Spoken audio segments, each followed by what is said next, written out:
Well, I think we can all agree that the heyday of Pixar is long gone. We have seen in the past several films a real deterioration of the brand and quality of Pixar. You go back and you look at the films that we had to start the Pixar legacy off with. And you look at a Toy Story and go to a Cars, go to, I would even say, Bugs Life. There's all those films at the beginning of the run were so great. It was a brand that you knew every single time you were going to get something that was, if not a classic, a damn strong film that played on multiple levels. And a lot of that had to do with John Lasseter. If you don't know, John Lasseter was the head of Pixar for so many years and eventually recently was ousted because there were reports of him being essentially a sexual deviant at some level. And he had to hit the road. But remember, we talk about this all the time, the ability to extract elements from people who are flawed. In this case, Lasseter clearly, if the stories are true, flawed. But he was very good at knowing what was a powerful story and how to tell it. So when you look at losing a John Lasseter, you see the result with films like Elemental. Tonight, I sat through the film and we have the three key takeaways here on Elemental. The number one takeaway is this is a very unwitty film, and as such, it's a bore. When we want to go to these animated films, we're looking for these, especially as a non 10-year-old kid. We are hoping they play on multiple levels, right? The jokes for the adults and the fart jokes for the kids. We want that. This film is unsmart, unhip, and unfunny.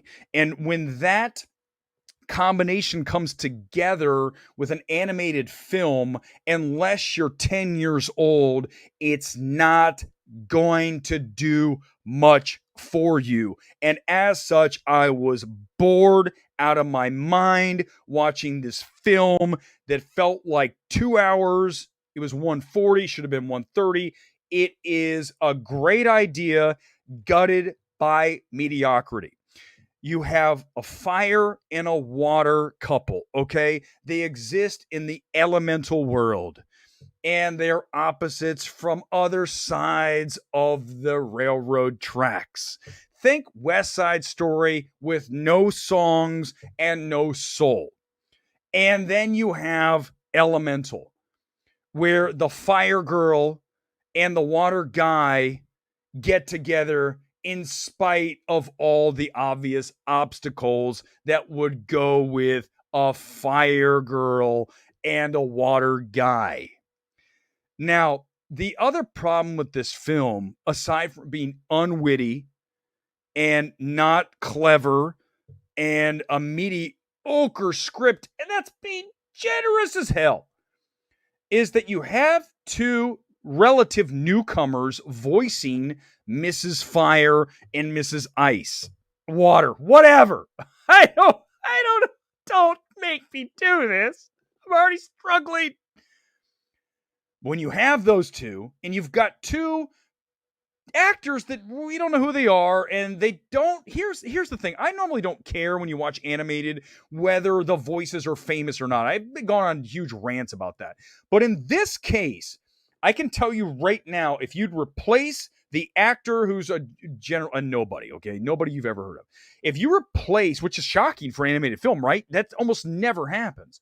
They put this basically somebody you have no idea who it is, and if you gave that to Seth Rogen and you gave the Fire Girl to Emma Stone, you would have a better film by virtue of their comedic delivery talents. These two are not up to the task of bringing to life these characters. They're not, it's not like listening to someone read from a script, but it's not at a level that we're accustomed to when you watch these animated films with actors who have the training and the comedic chops to deliver some of these lines. It doesn't help the script's not good. Okay, I mean, I don't blame the actors for getting dealt this completely unclever script. It was a great idea on paper, but here's what I would say. I would say what I would do is I would take the whole idea of a fire girl and a water guy getting together and the oddity of that and just rewrite the entire movie. Literally throw whoever wrote this, you're all fired, right? Just like we said with Halloween Ends and with Cocaine Bear, you're all fired. And we are going to hire some new writers to write a clever, more witty script than what I just sat through. I would rather watch the Emoji Movie for 24 hours straight than be subjected to another minute of this forgettable film, which is Elemental. It is a 50% score for me. That is low. It is one of Pixar's worst films, certainly one of their most forgettable films, and I'm bringing number 3 in now because thank God for the short that's attached to this. If you don't know, they brought back the shorts. We've been saying, where are those? Where are the Pixar shorts that were always in front of the Pixar movies? Well, here it is. It's Carl's Date. Remember, obviously, Up, which is behind us on the wall, the MMT FYC Wall of Glory. Remember that? Remember him, Carl and Doug? Well, there's a short, and it's charming, and thank God it's part of the film because that's the only thing I can recommend for this. In fact, I'm going to tell you a little hack here for Elemental this weekend. Buy a ticket for Flash, and then walk in, try to find the time just about right, go in and watch the Pixar short, and then leave. Walk in to Elemental, watch Carl's Date, and then run out of the theater and go see Flash. If you're in New York, LA, go see Asteroid City. Do not watch Elemental.